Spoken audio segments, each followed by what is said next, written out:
Hello guys, how you doing? Back again. Let's continue. All right, today we're going to talk about compounding, extemporaneous compounding. So what makes a compound? Well, you're going to need at least one pharmaceutical ingredient. All right, so we'll talk about the need for compounds and we'll get in some of the equipment and onto beyond use dating. And then we'll finish up the different formulations in part 2. All right, why do we need to make compounds? A lot of different reasons. One is it's not available commercially, so we got to mix it. And traditionally, this was it. The RX symbol was shorthand for recipe. So the pharmacist had to actually mix all the drugs. Nowadays, if there isn't a pediatric dose available, we can use the adult strength, dilute it down. Change the formulation if it only comes in tablets and maybe we need a suspension or solution, we can convert it. Very common. How about additives that we're allergic to? A common filler for tablets is lactose. Patient might be lactose intolerant. Many compounds are made for dermatological purposes. Nowadays, anti-aging beauty products are compounded.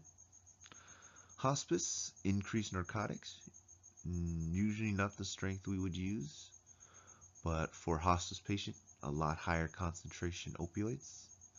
And then that beef flavored suspension for your puppy with an infection.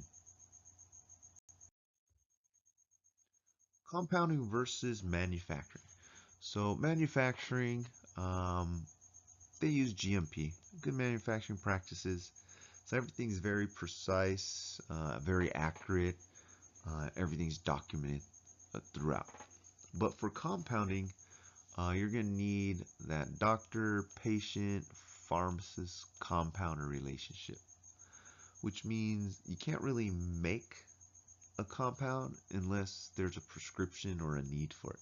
So you can't really make items and then have patients just come in and buy it like if it was a retail product, right? So that's the spirit of it. So just like IVs, they have chapter 797. For compounds, the regulations under USP chapter 795.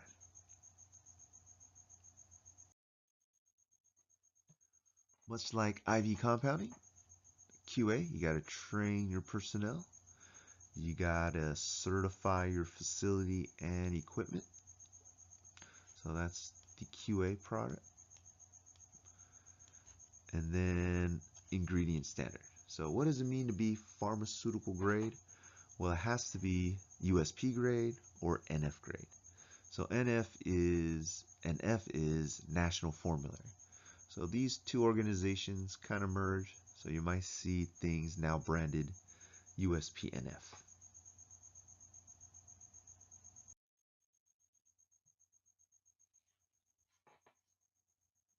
So after compounding, you may need to send some of your compound out for testing, maybe to determine purity, strength, and or stability. And that's one important thing. So we'll talk about beyond use dating coming up. Documentation. So you're going to have your master recipe. So you just pull that from the file, make a copy, and everything's listed for you step by step. You'll follow your standard operating procedures, and your batch records are your in-time documentation. So anything you measured out, anything you record, must be documented in real time. And then lastly, your proof of quality. So remember, USP or NF quality of your ingredients. So you got to keep those records on hand. So you get a prescription, you must ask yourself, should you compound it? So if it's commercially available, most likely you're not going to compound it. If there's anything alternative that you might give them, then you're not going to compound. But if you have to use something different, then yeah, right, something different from what's manufactured, then you might want to compound it. So, are you able to compound it is the next question. So beyond use dating, so for compounding, we don't use expiration date. They use expiration date in manufacturing. They've done extensive testing for their packaging and stability. But in pharmacy, once you start mixing a bunch of ingredients together, you're not sure exactly how good it's for after that. So we use beyond use dating, and you could reference literature or do your own lab testing.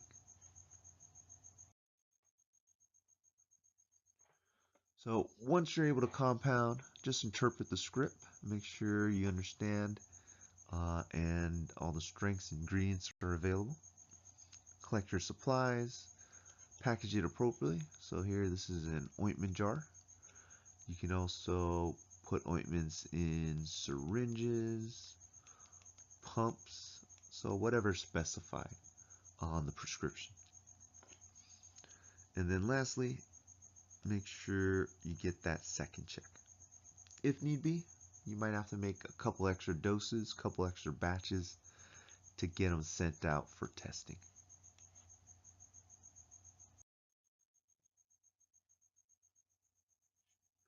So here's an example of beyond use dating for IVs. So at low risk, okay, no more than a day and a half, maybe 2 days. So that's great in the hospital when you use a 24-hour fill system. Medium risk, so that's 3 or more ingredients in an IV. You get less, higher chance of contamination. Don't worry about high, most likely you won't come across high risk compounding.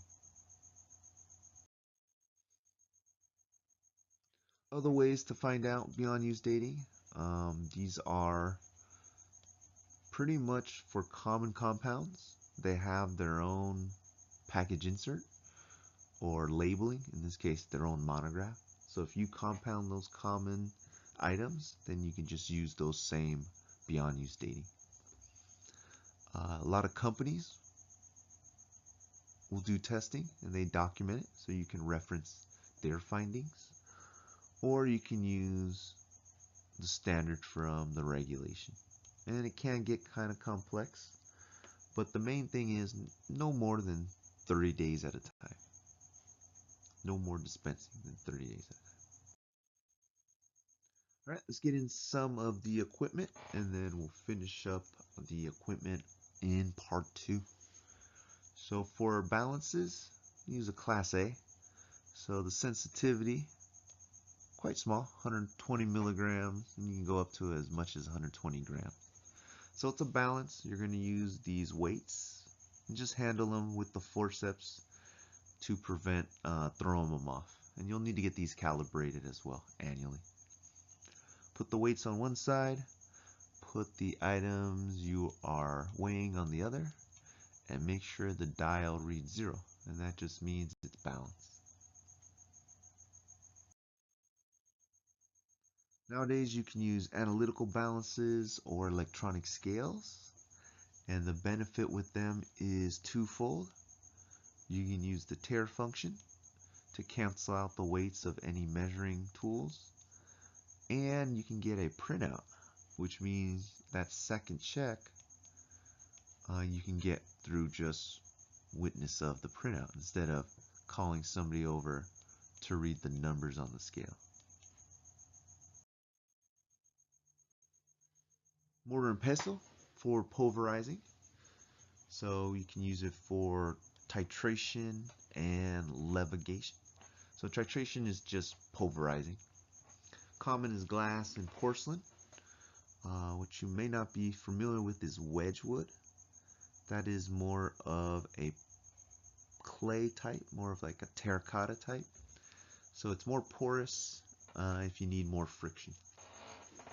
And then spatula, whether it's stainless steel or plastic, for mixing and measuring. To use scales, just make sure you adjust the feet. Keep it away from any drafts.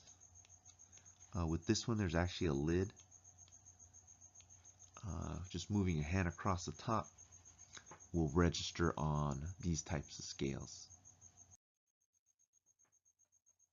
Alright, that ends part one. We'll continue on with some more equipment and some compounding techniques in part two.